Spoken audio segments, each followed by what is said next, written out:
Going live, connecting.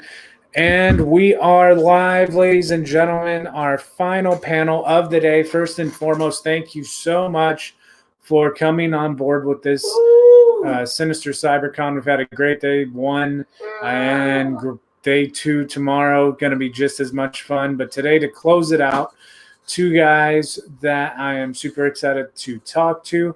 One first, he has been on the show a couple of times, as has some actors and actresses from his movies. Director Sean Heights. Welcome, sir. How you doing? Hey, good. Thank you for having me. It's awesome. And another indie horror director, writer, man of all hats, as I like to call it, coming out of film school. We do anything and everything we're able to. The founder of Studio 605, Roman Jessart. I messed it up, but I'll take it. It's been said worse.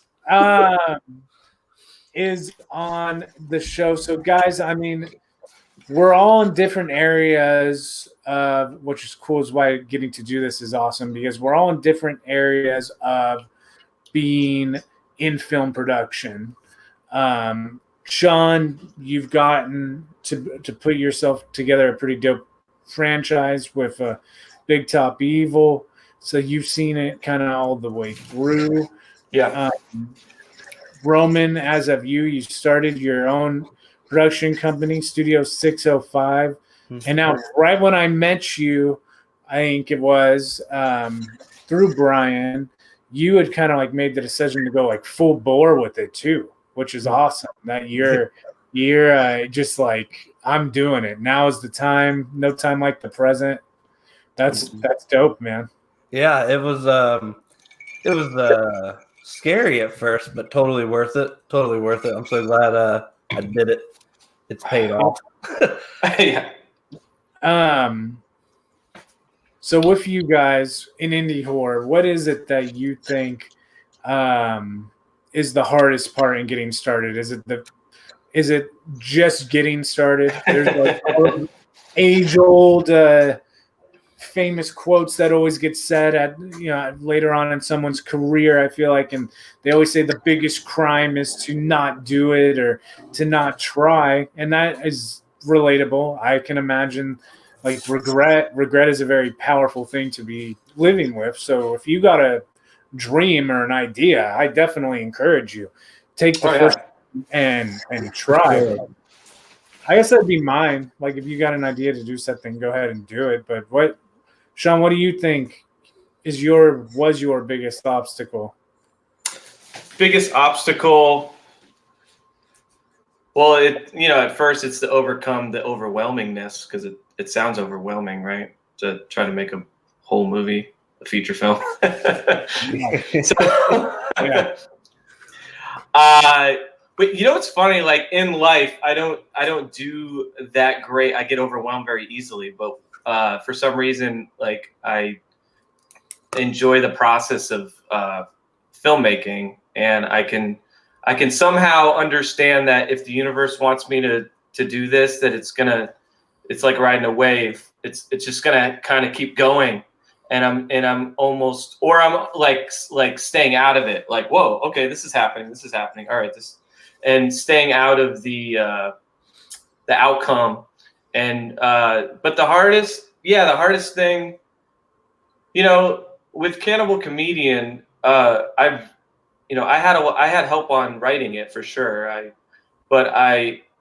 initially was the final say, and I'm the writer of the script. I have people that help me with dialogue and a little bit story here and there. But I guess it's the pen to paper to start it is probably the hardest, just to start it. And then the second hard part is the pre-production of it, of like, okay, now how are we going to do this? And, you can get overwhelmed too, is like, if like for me, I don't have much, I don't have the money, I'm not going to go too much longer with this, but the one thing that I also learned that was pretty new is, putting together a pitch, a lookbook what your idea is, and that actually opens it up a little bit. Like if you wanted to look like 70s Texas Chainsaw Massacre, and then you wanted to look like, have the vibe of like a early Jim Carrey film from the 90s, and you start and then when you start putting that together, just like just a lookbook and the story, then it starts kind of like becoming a reality, and then from there it becomes real to you. Yeah. That helps a lot. Putting together with pictures and the story, it starts to become real. And sometimes that's just the best way to get it across to somebody else when you're trying to explain it. It's like sometimes you just can't use your words. It's like, look at these pictures. Yeah. I'm a picture guy for sure. Yeah, I agree with a lot of what he's saying. And what's weird is the longer I keep doing this, it's funny because the obstacles I found in the beginning, for the most part, you almost in filmmaking, and I listen to a lot of podcasts from filmmakers that I admire, and they all say the same thing. And a lot of the same problems is like obviously finances and indie level, but you hear about it in Hollywood all the time. They can't somehow find the money, so there's always things that definitely make it hard. But to me, I think the hardest thing I've come across is just finding that like-minded person, collaborator, because you can't do this by yourself, but you can't just do it with anybody, and you got to find that one person, and sometimes it takes forever. It took years for me to find the right person that was willing to put their time to work with your passion, your idea. That's the hard part as a musician too. Not take it, but just that part too. Yeah, make it theirs as much as yours, because film is a collaboration, but it's hard to find that in the beginning, and it can take forever. And I think that's the hardest part I've come across, is just finding those like-minded individuals for those type of projects. That is something that I can imagine is pretty hard to get over. Getting done with film school, we pretty much have to do every task in it, so we learn how to do every part of it. And one of the things that I got myself I've noticed about myself is now I don't want to not do every part of it. Right. Yeah. And like filming stuff, and then trusting someone to go edit it and not be right there as they're editing it. That thought freaks me out now. That's a trust thing. Yeah, all right, I put all my work and soul into this project. Hope you don't screw it up. It's a hard thing to pass the buck sometimes.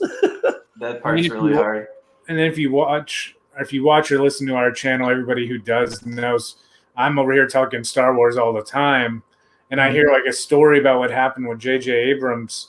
I actually liked Rise of Skywalker, but I love JJ. But to hear the story, to hear him tell that story about how I thought it was going to be a completely different film, I didn't cut this. This is all a surprise. I'm like, damn, if that's true, shit, that's super oh no. But I've been lucky with the new one. He wants to make, he wants to do it. He definitely has. He's a really cool editor. He definitely has his take on it, and he's going to pitch that.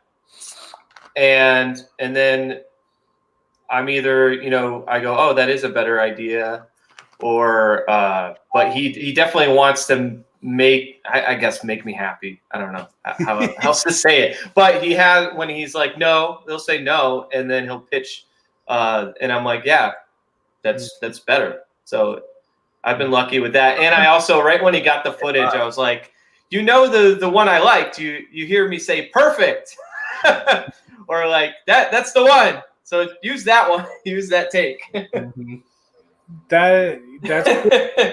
That's cool to see too, when you have people that are only in it to help you better the project.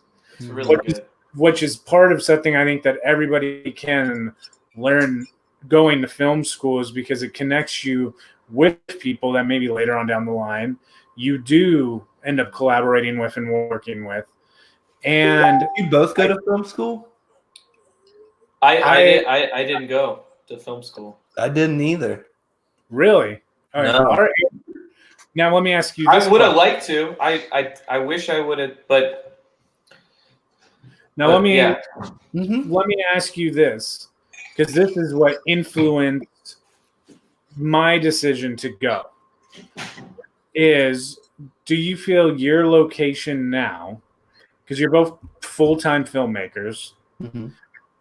do you feel that the location geographically where you are now producing and developing, hopefully finding distribution for your films, do you think it can be bettered by having gone to film school? Or where you're at right now, do you think that you would have a better shot at getting work noticed by having gone to film school? Sean first. I would have liked to go to film school like really young. Like I wish I would have got into it. You know, I don't even know if there's film school when you're 16. But I also was at that age. I started. I had a band and I was writing music, so I kind of put film aside for a second there. But at first, film was first.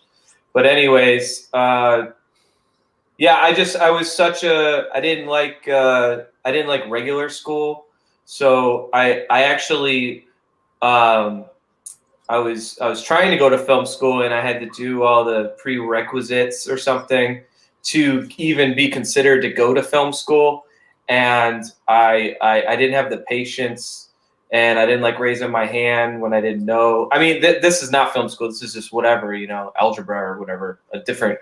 But anyways, I said, no, I'm just gonna go make a movie, and I did. And that I made a 40. Here, I have it right here. Mangrove Slasher 2. It's a 47-minute film, and that's Miss Sadistic and David Vega were in that. And I got popular in my hometown in Florida.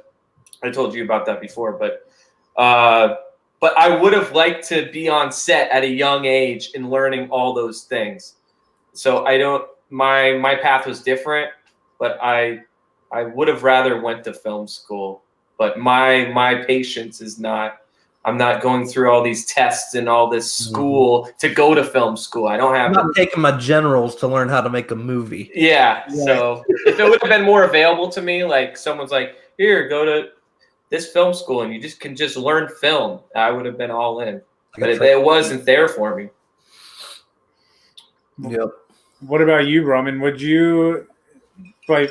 And don't get me wrong, when you're watching this, obviously I am pro film school, having just graduated. Knock on wood, it'll benefit me. But awesome. if you don't go to film school, I am not like naysaying that either. I hadn't gone to film school when I made my first feature, and the reason why I went to film school was the movie got into a handful of festivals, and I was like, oh, okay, let's see if I actually do have a future at that.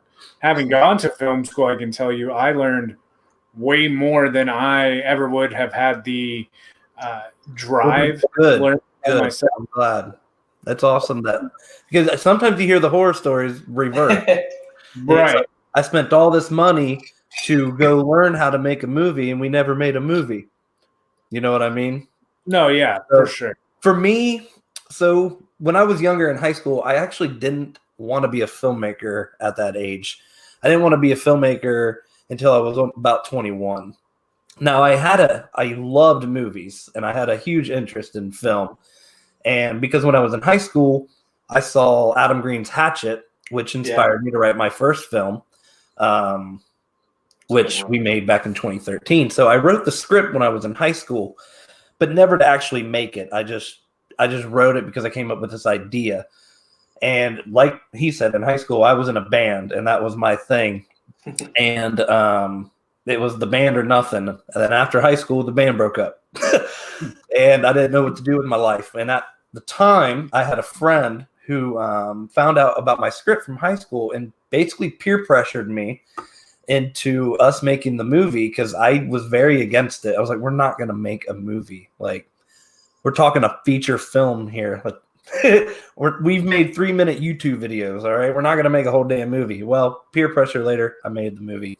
But I would have gone to film school just for the social environment to have met those like-minded people, because at least at film school, everyone's there because at least they have a passion for film. It might not be the same type of film. It might not be the same type of genre, but everybody is there for the same reason. And that would have been, to me, really nice, because here in the Midwest, it's very far and few where you meet a really passionate filmmaker compared to, something out like in LA or something like that. Right.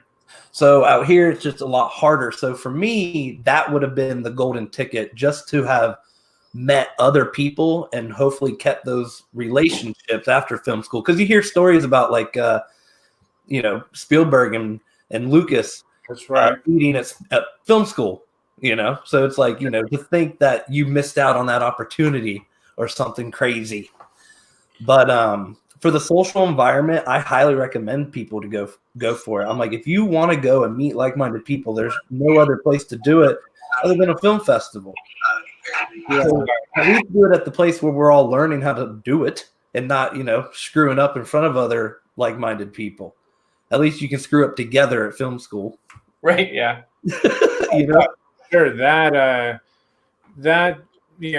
like you said, the big word is like-mindedness. What would you guys say one of the best tricks of making in indie horror? Like, I know we learned how to make blood and guts out of just about anything. Yeah, right. That was our big thing. What I think our motto became, what can we make this out of to save the trip to having to go buy it at the costume shop? Mm-hmm. Let me think of a good hack that we've done. Well, it's funny. Like on this one, I had my friend hollow out a fire extinguisher, and then we're gonna fill it with blood and spray. Good spray there. It ended up not working on.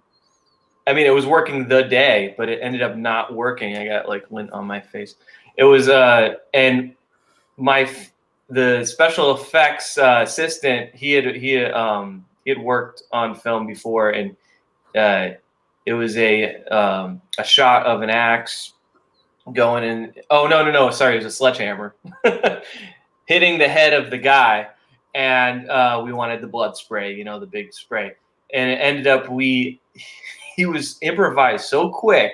He actually took a water bottle, filled it with blood, and squeezed it like that, and it fucking shot and hit the house. Like, and then he had two other ones ready, and he's like, boom, boom, boom, and while he's hitting, and it looked really, really good, and it still, it still worked, and then we also built is actually just a styrofoam head. We ended up the special effects artist Andrea. She was great. She hollowed out the head, painted it or whatever, and so we could do an extreme close up. And we put, brain, whatever. I don't know what she was using for brain, but we put a tube through the head. It's a close up of the head, and then it still had the top of the head on it. So when you smashed the hammer, the actual top of the head came off, and then he actually was the special effects assistant had the blood through a tube, and he did that. And then we also had plexiglass in front of the camera, so it's just like this boom, and then the spray hit the camera or the plexiglass. So just like Awesome. kind of like basic stuff, but how big is your crew for that shot? When you guys did that shot, how big was your crew? On all my films, it's been a skeleton crew. We literally had, I don't know how many people we had exactly, but It was literally just enough people to get the job done. So, you know, we had the first AD, we had a camera, we had the second AD, we had obviously the DP, camera assistant, a PA, and even I kneeled down to give him the hammer in the shot so he could just grab the hammer and smash him. So even I was a part of it. So we were all kind of a part of it. And I think another actor was helping too at that moment. So that was about everybody. Yeah. But yeah, it was a team effort on that one. Yeah. Yeah, I know that feeling. What about you, man? What was like one of the coolest, you would say, do it yourself? Yeah. Back to you, man. DIY moments. Yeah. I'll tell you the ones, because they're most recent. My memory is the worst. But most recently, I can remember for our film Wicked Ones, which my company produced for Jonestown. By the way, if you're watching this, the trailer comes out tonight at 11 our time, which I think is 8 your time. Oh, so like almost right after this. Eastern. Yeah, right. Trailer drops tonight at 11, but 8 your time, I think. But there's and one of these shots that I'm about to tell you the story on is in the movie. But we were out on this big road, and we're filming this pretty wide shot. It's got 4 cast members in it, 2 cars, and there's a wreck. So it's a pretty big shot on a road in the middle of nowhere at night, and our fog machine would not work. And I am very pro fog. There's fog in almost anything I do. That's great. At the very least, there's atmosphere. It might not be fog, but it's in the air. Right. So we're doing this shot, and I'm setting it up for like a very Spielberg-y type fog shot with the, cop lights and stuff like that, because I want to see the lights going through the fog, and the fog machine's not working, and I am starting to lose it. Me and one other cast member, one of the leads, Katie Stewart, we both vape. So, but the problem was it's this very wide shot because I'm shooting it on a 50 mil because I wanted it to have a very wide look to this shot. So there's behind the scenes clip eventually that'll come out that shows me and her just smacking our vapes as hard as we can, everywhere, walking up and down the road. Yeah. We're just blowing vape everywhere and then trying to run out of the shot so that it doesn't go away with the wind because we're just outside. Yeah. And in the movie, it looks phenomenal. And I can't believe it was done with a vape. It's better than half the shots with the fog machine. I don't know, but it's in the trailer. So that was a pretty good hack that we did on set. Just I was like, let's vape, let's go. And a head high. Yeah. Oh yeah. Because I'm the DP, so as soon as I ran off camera, I got behind the camera, and I'm like, they yell action, and I'm just behind monitor, like, yeah, it looks good. That's awesome. That's the horror thing, man. I love fog. Everybody loves a good foggy scene, but in film school, I did an interrogation film where I had my buddy Andrew tied up and another buddy, Charlie, giving him the interrogation. And I remember that was like the day that I got my new fog machine. And so I shot it. I had new LEDs, a new fog machine, and new gels. And whatever reason that night, I shot it super foggy, red gel, and one 1-point LED, like detective, true, like old school detective style, like over the top of the table. And I can remember being so excited that every mid shot that was on either one of these guys at the table, the fog machine is just behind them. And the first feedback my teacher goes, "Why is there so much damn fog? Like, what are you trying to tell me with the fog?" And I'm like, "I'm not trying to tell you shit. Yeah, artistic. I got the machine." But what do you guys think it is? Because I know, Sean, I've asked you. I think I ask almost everybody on this show, but or on the podcast, the same question. I wish I would ask. We need to ask everybody on the conventions the same question as well. Is what do you think it is that horror brings everybody together? What do you think it is about horror that does that? Because horror, from growing up and wanting to be a horror director, um, this genre really has made networking a whole lot more fun, but a whole lot more easy to do. Everybody's so ready to help out each other in the horror genre when you're trying to get an indie horror film noticed. What do you guys think that is? Just that whole comes back down to that, like you said, Roman, the one common interest, that driving goal, having more people come out of the horror genre necessarily than any other. For me, I think it's the thing about horror that I love personally is horror allows you to go into every other genre. With horror, if the killer's after somebody, you're now also learning how to direct an action scene. If you are trying to break up what just happened with a laugh, you're trying to write comedy or you're trying to direct comedy. If you're trying to show the trauma that's happening with the character because of what they're going through, now you're trying to learn how to deal with drama. Horror is the canon that allows you to do everything else. If you can do you can do a comedy horror if you want to. You can do a romantic horror if you want to. Right. Burying the X is a perfect example of a romantic horror. Tucker and Dale is my favorite horror comedy. Then you've got horror films that have no comedy whatsoever inside of them.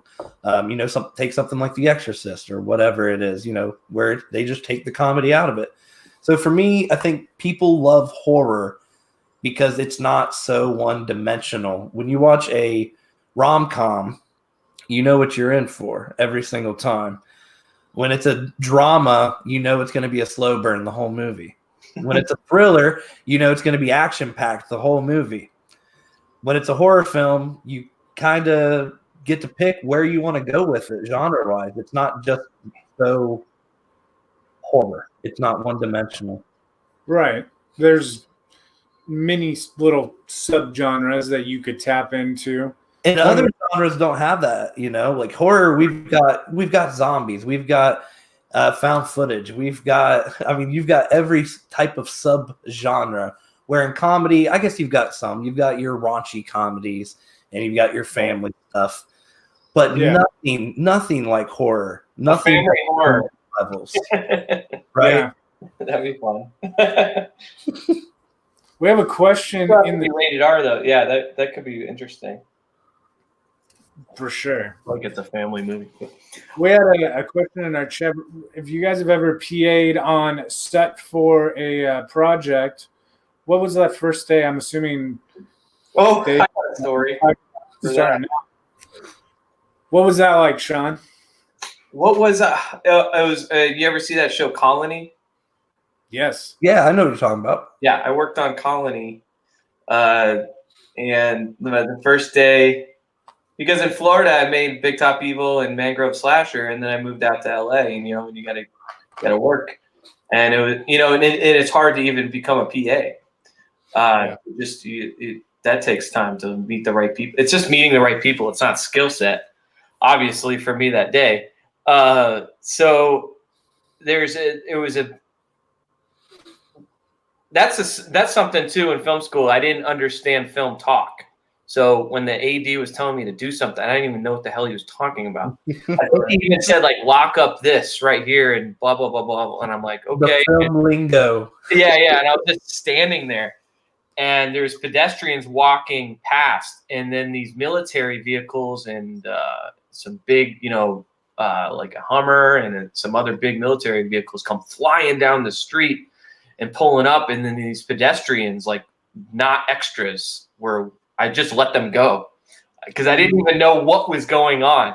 I just like put in the spot, from holding or whatever, or from base camp, and then I'm just dropped off, and then I'm put over here, and I got a stupid little thing, and and the AD was like, "What the hell was that?" He's up on top of a building, like 4 stories up. The camera's up there. Oh my God! And I thought I was fired. I thought, they almost like people almost died from, in the movies, and then they back everything back up. So I ruined a shot as well as put people in danger. That was terrifying. Double whammy. Being screamed at by a real AD was like, it was so shocking that I wasn't even like butthurt about it, Just instantly. What is going on? And he actually said sorry at the end of the day to me, and he like remembered me. So, but that was my first day as a PA. That was horrible, but it was an experience. It was that's my story. For me, I've just as an indie director, you PA on every set you're a part of. So I mean, I might say producer director, but I mean, it's me moving the damn light stand. Like, obviously, I try to always have as big as a crew as possible. But you're gonna be in an indie world. You're gonna be a PA. You're going to have to just do all that. And I've done it since 2013 when I made my first film. And for me, I think that's just part of the indie process. I mean, you start as a director, but you start as a PA like you do anything else. And it'd be weird I would love to make a film where I don't. Like, where I can just show up and direct. But it'd be really weird at the same time because I've always just, worn as many hats as I possibly can on a set. I got to do that on this last one. It was pretty unbelievable. The way it just came together. It was still ultra low budget, no budget, film students helping other passionate horror people that just want to like make a movie. Yeah. And, even the first AD, he was going to volunteer to be a PA, and I saw that he was so on it, and he was so cool. I'm like, "Do you want to be the first AD?" And he killed it on the schedule, and all about passion. Oh my God! So I got to just direct the actors. It was nice. I'm the same thing. I'm doing makeup. I'm running around with my head cut off. We even had a second AD, which was incredible. I learned all that from being a PA, on Colony, and then learning the way the machine runs. But I didn't go to film school, so I learned it that way. But it was pretty amazing to get to just concentrate on the actors. The DP was so good. I'd have a different vision. I'd be like, let's do this and this and that. And then he moved the camera here with a different lens, and I'm like, that's better. That's always my goal. Look at the actors. Yeah, that's always my goal as a producer. I've done a lot of films, but I've produced a lot of films for other filmmakers, which is kind of where my bread and butter is. All the way back to 2015 with Tori Jones. Right, Tori? I'm at his house editing Wicked Ones right now. So he's hiding in the other room. But as a producer, that's always my big thing is because I've been the director, the PA, hopefully not the sound guy at the same time, because I can't hold a boom on top of all that. But and I get it, and it sucks and it's stressful because as a director, you just want to focus on those actors and watch that monitor. Yeah. So as a producer, that's a big thing that I try to do with Tori on this last film with Wicked Ones. I was like, I just want you to, I want you to be able to just sit in your chair, watch this monitor, and make the movie you want to make. And, your AD will take care of the crew. We will take care of as much as possible, all the way back to Inverted, which is a film I did last summer for Deranged Minds Entertainment. Tristan Clay was the director on that. And I told him on set, as your producer, I don't want you to do anything but direct. I was like, you can do what you want to do, but I don't want you to have to do anything but direct. Because like you said, it makes the difference. It really does. Like when you can just sit down and focus on one thing and get that performance, or find that one spot for that actor where, had you been worrying about the light, you weren't even paying that much attention, and you've lost that beautiful shot because you're focused. Yeah. I was just gonna say, did you feel like you got to just direct this time? More than I have on the last 3 films. there you go. More than he has on the last 3 films. I'll take it.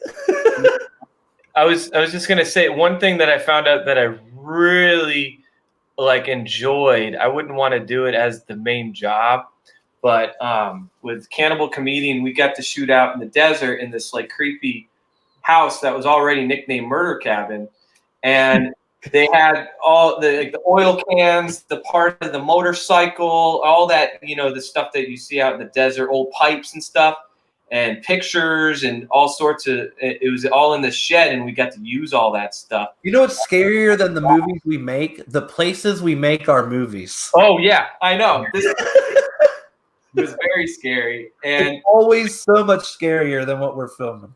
Yeah. I found out that I really liked art direction. I was moving things around, and we would frame it up, and I'm like, no, let's bring out that motorcycle. Well, that old motorcycle, bring it out. It's in the background, and then give depth. We even had a washing machine. I knocked that over, a broken washing machine, and you get to see that depth. And I had a lot of fun framing up, or he'd frame it up, and then I would give the depth. Fill it in. With the art direction. That was so much fun. I really enjoyed doing that. And I was running around doing that myself, and placing pieces around, and that was a lot of fun. It's one of those things where it's interesting going from doing everything to just getting to direct. I think that makes you appreciate and want to go back and do all the everythings again. I know if I, having done the gore stuff and the kill scenes and all the fun stuff, I love being able to do that so much. Now I know there's a lot of people that can do it a lot better than I can do. So hopefully there's a time in my career, my lifetime, I get to work with some first class guys. But I know as they're setting it all up, if I have the time, I would want to be standing right next to them as they're doing it. Oh yeah. Is that well? Let's be real though. That if you're gonna take a job on set, you always want to hang out in the gore department. If you get to pick your job of the day, you'd be like, "Well, I guess I'll hang out with special effects." Special effects is so serious. They're like, "No, this blood. This type of blood is for this. Yeah. This is for that. That's not edible. Oh, we can't use that on the face." Yeah. I'm like, all right, guys. But good. Now, they're freaking out because you're touching them. Yeah. What is the one, if you could do one kind of horror film, whether it be something traditional like a Michael Myers, or would you do an IP that already exists? Not so much an IP, but call it you would jump into a subgenre of horror. You would put your spin on it, but in doing that, you'd be like a slasher, some kind of paranormal, a serial killer type thing, any kind of subgenre. Hills Have Eyes, like Devil's Rejects, even. What would be your subgenre that you guys? And I'll even make the question that much sweeter. You've got your. All I have to do is direct, and you've got your dream come true budget to do it however you want to. The Sean or Roman movie that would be coming to theaters this summer / fall would be a what? Yeah, I can go. It's funny. I can't think like that. I have to think what's my next idea?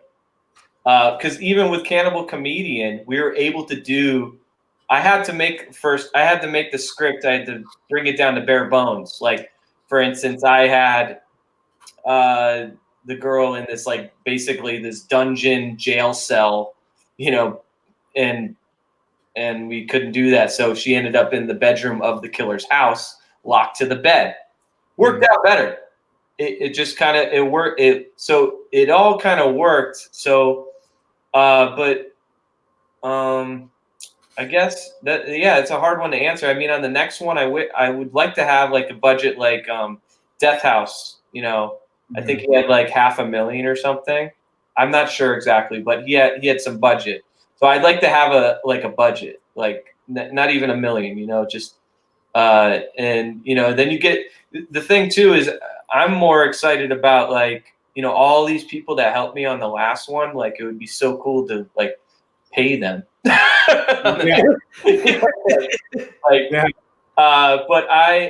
But my next one is a subgenre, and we already have a rough draft, and it's basically Alien meets Texas Chainsaw Massacre. So we're going a little bit sci-fi.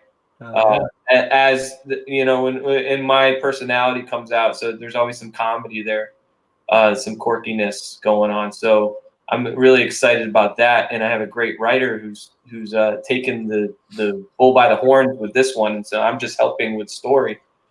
And so that one I would like to have the Death House budget. I'm just calling it $500K, but there we go. Yeah, or 250. I don't know what. He's like, I'm not being picky. Just, you know, I don't need $1 million. Give me to make a legitimate. We made a legitimate film with no money. Like we had a great caterer that's a friend of mine, and then the sound man has to be paid. There's no way getting around that. But he loved this, so he did it super cheap. You know, the DP's a young kid, so talented, just wanted to make a feature. So we were able to make this happen. The murder cabin that we shot at is a friend of mine's. He owns it with his dad and his brother, and we were able to shoot there for free. I had to pay the cleaning bill. Yeah, but yeah, not even, you know, that I can't think that far ahead. Like a Spielberg movie, I don't even know what I would do. But this next one, I'm excited about doing that one. I'd like a little bit of budget for that. Roman, what about you, man? Yeah, I'm definitely similar in like I kind of just focus on whatever movie I'm doing that year.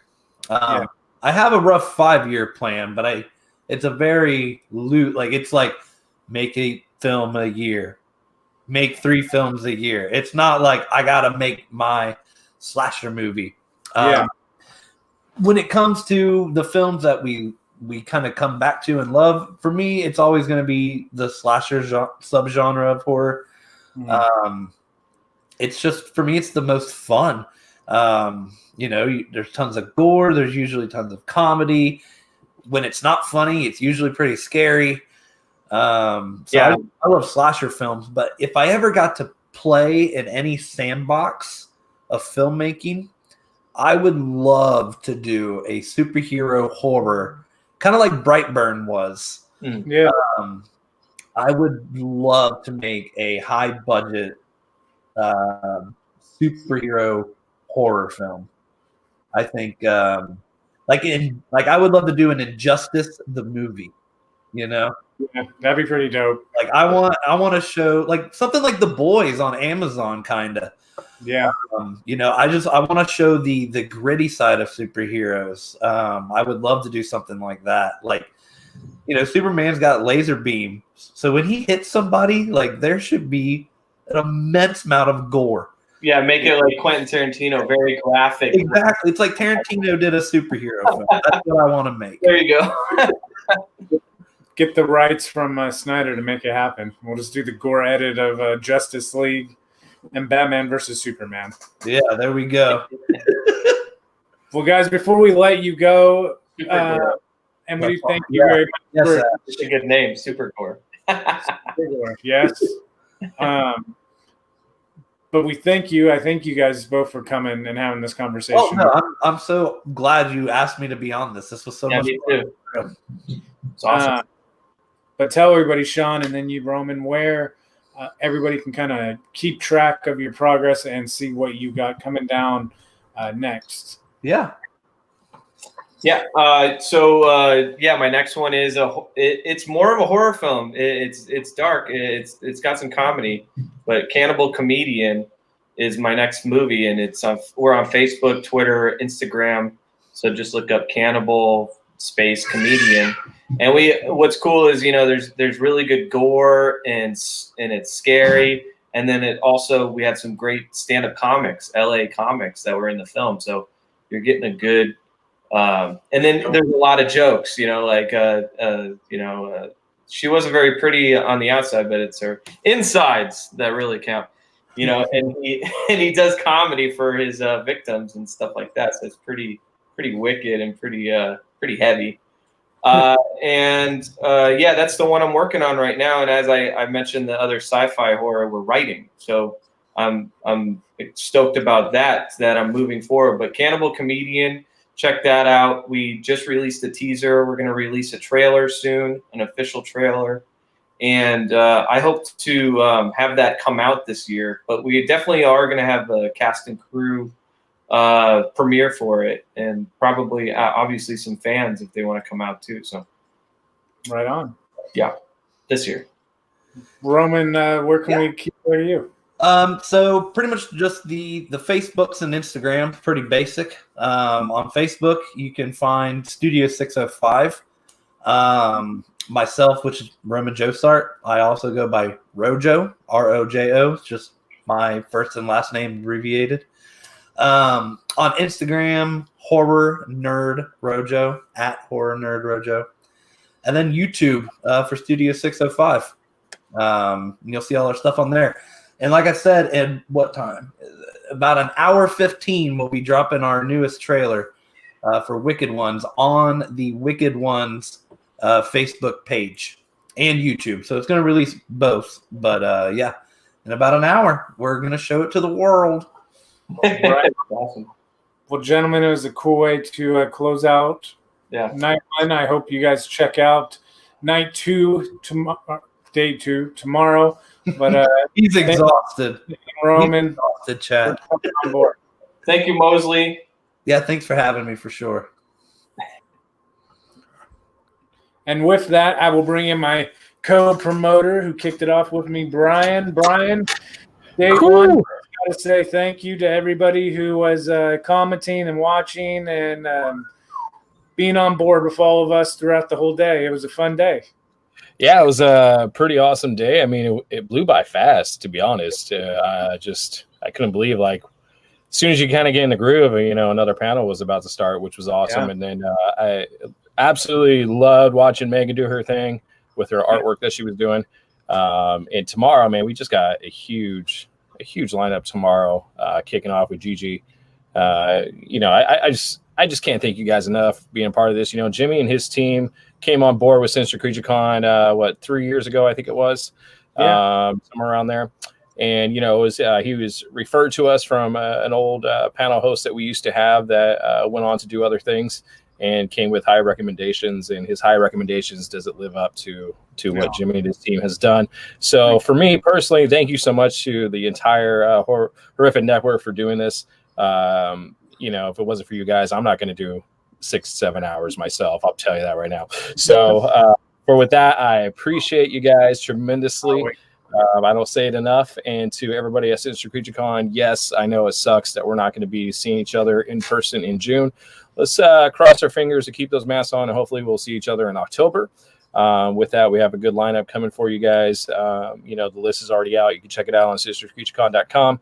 But tomorrow, day 2, Sinister Cyber Con, kicking off at noon with Gigi Guerrero, and we have just a bunch of different people. So thank you so much, everybody who viewed in today.